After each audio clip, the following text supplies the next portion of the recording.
Gelombang tinggi yang terjadi di perairan Selat Sunda membuat pelayaran di Bakauheni Merak terhambat. Bahkan gelombang tinggi tersebut menyebabkan antrean kendaraan karena kendaraan-kendaraan tersebut tertahan di Pelabuhan Bakauheni, Lampung Selatan hingga 1 km dari pintu masuk pelabuhan Selasa 3 Desember 2024 malam hari.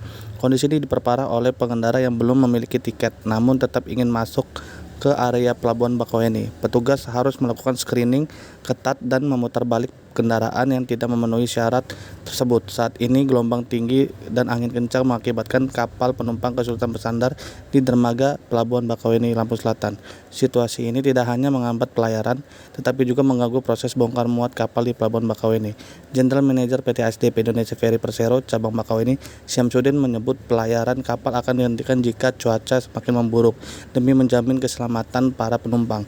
Pihaknya juga mengimbau kepada pengguna jasa untuk merencanakan perjalanan dengan baik, hindari jam-jam sibuk dan atur waktu perjalanan sehingga tepat waktu tiba di pelabuhan. Membeli tiket secara online melalui aplikasi Verizi, memesan tiket online dapat mempercepat proses check-in dan mengurangi antrian di pelabuhan. Memantau informasi terkini cuaca dan kondisi pelabuhan. Informasi dapat diperoleh melalui kanal resmi ASDP dan layanan pelanggan.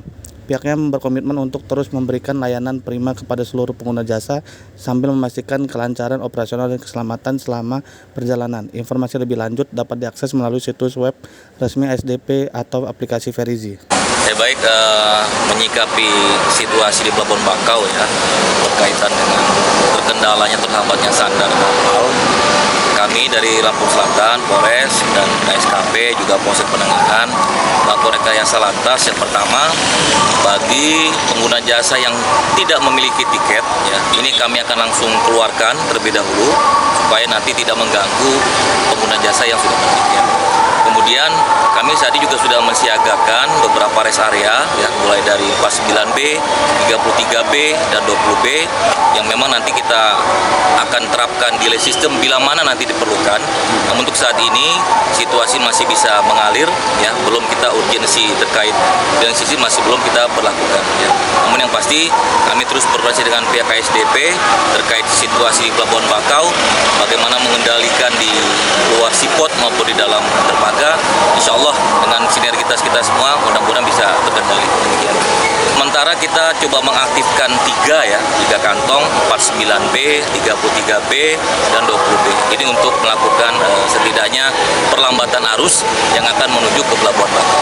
Namun bila mana sesuai nanti urgensinya, kita akan juga mainkan delay sistem penutupan pengantongan parkir di rest area tersebut akan kita lakukan. Namun ini juga melihat situasi yang ada di Pelabuhan Bakau. Antrian kurang lebih 500 sampai 1 kilo, ya. Namun alhamdulillah ini sudah mulai kita buka, kita alirkan, ya, sudah bagian besar masuk ke dalam dermaga, insya Allah bisa terkendalikan. Nanti kita lihat